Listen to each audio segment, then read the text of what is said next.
आज का दिन हम सबके लिए अत्यंत महत्वपूर्ण है।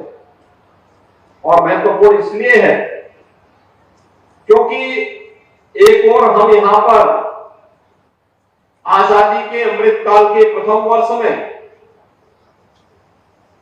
थारू संग्रहालय, जो आपको अपने अतीत के साथ जोड़ करके इन कार्यक्रमों को विकास की एक नई आवाज के साथ आगे बढ़ने के लिए प्रेरित कर रहा है, जहां इसका लोकार्पण कर रहे हैं, वही याद करिए कि जब हम आजादी के अमृत महोत्सव में प्रवेश किए थे, तो आजादी के अमृत महोत्सव वर्ष में स्वतंत्र भारत में पहली बार एक जनजातीय नेत्री अपनी सादगी, अपनी सहजता, अपनी सरलता, अपने नेतृत्व की क्षमता के कारण देश की राष्ट्रपति बनी है। श्रीमती द्रौपदी मुर्मू जी देश की राष्ट्रपति बनी है।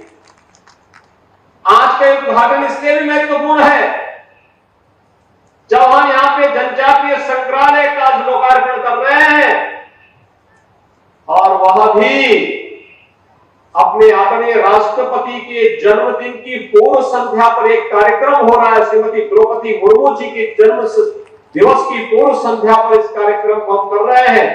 ये पूरे भारतवासियों का और जनजातीय समुदाय के सम्मान के गौरव का प्रतीक संग्रहालय बने, इस दृष्टि आज मैं विशेष रूप से बलरामपुर जनपद में आया हूं।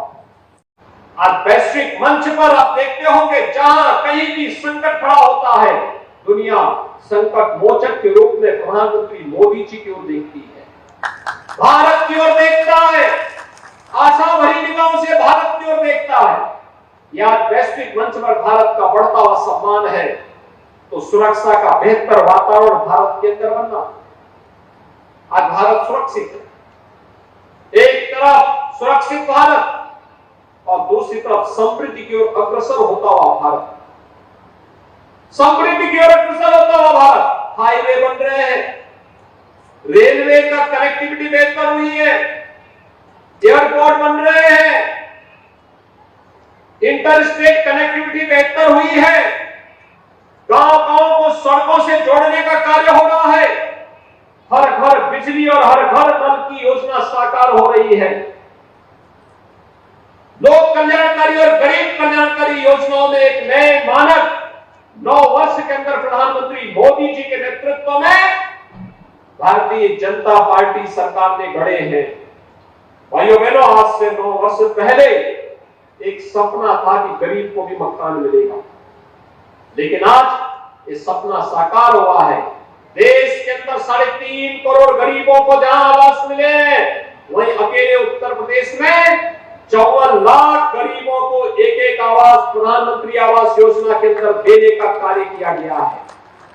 कोई सोचता था इससे पहले बलरामपुर की इतनी अच्छी कनेक्टिविटी होगी? आज तो बलरामपुर में एक मेडिकल कॉलेज का निर्माण भी होने जा रहा है, समय अटल बिहारी वाजपेयी जी के नाम पर। बलरामपुर में केजीएमयू के सैटेलाइट सेंटर के रूप में मेडिकल कॉलेज की स्थापना का कार्य युद्ध स्तर पर आगे बढ़ चुका है। बलरामपुर जिले में थारू संग्रहालय का लोकार्पण का कार्यक्रम संपन्न हो रहा है। बलरामपुर जनपद अब तेजी के साथ बढ़ता हुआ एक ऐसा जनपद है जो आज से 5 वर्ष पहले, 6 वर्ष पहले आकांक्षात्मक जनपद था। शिक्षा के क्षेत्र में पिछड़ा माना जाता था, स्वास्थ्य की सुविधाओं में पिछड़ा माना जाता था, कृषि और जल संसाधन के मामले में पिछड़ा माना जाता था, स्किल डेवलपमेंट और रोजगार में पिछड़ा माना जाता था, फाइनेंशियल इंक्लूजन में, वित्तीय समावेशन में पिछड़ा माना जाता था। लेकिन अब आकांक्षात्मक जनपद से उभर करके एक विकास की प्रक्रिया के साथ विकसित जनपद की श्रेणी में तेजी के साथ बलरामपुर जनपद ने कदम बढ़ाए हैं। और विगत 3 वर्ष के अंदर बलरामपुर जनपद ने जो छलांग लगाई है वह बहुत सराहनीय है, लेकिन इस मोमेंटम को बनाए रखने के लिए हमें निरंतर प्रयास करना होगा, सबको सामूहिक रूप से प्रयास करना होगा। बलरामपुर जनपद समय आगे बढ़ चुका है, सड़क की कनेक्टिविटी अच्छी हुई है, रेल की कनेक्टिविटी और अच्छी करने के प्रयास हो रहे हैं। बलरामपुर के बगल में ही श्रावस्ती में एयरपोर्ट का निर्माण हो रहा है। और यही नहीं, उच्च शिक्षा के लिए अब आदिशक्ति मां पाटेश्वरी के नाम पर एक विश्वविद्यालय के निर्माण का कार्यक्रम भी इस कमिश्नरी के लिए स्वीकृत किया जा चुका है। ये भारतीय मनीषा की देन है। हम में से हर व्यक्ति इस बात को मानता है कि माता भूमि पुत्रोहम पृथिव्या, ये धरती हमारी माता है, हम सब इसके पुत्र हैं, ये हमारे संस्कार हैं। और इन संस्कारों के साथ जुड़ करके प्राचीन काल से ही हमारा यह जनजातीय समुदाय सदैव से जड़ जमीन और जंगल की रक्षा करके न केवल स्वयं के गौरव की अनुभूति करता, अतीत के गौरव की अनुभूति करता है, बल्कि पर्यावरण की रक्षा के साथ साथ धरती माता के संरक्षण का दायित्व भी अपने कंधों पे लेता आया है। और इसीलिए देश के यशस्वी प्रधानमंत्री आदरणीय श्री नरेंद्र मोदी जी ने जनजातीय समुदाय के प्रति सम्मान का भाव व्यक्त करने के लिए 15 नवंबर की तिथि को जनजातीय दिवस के रूप में रखा है। भगवान बिरसा मुंडा के जन्म दिवस को जनजातीय गौरव दिवस के रूप में मनाने का निर्णय किया है और आज पूरे देश के अंदर जनजातीय गौरव दिवस के रूप में 15 नवंबर की तिथि को पूरा देश मनाता है।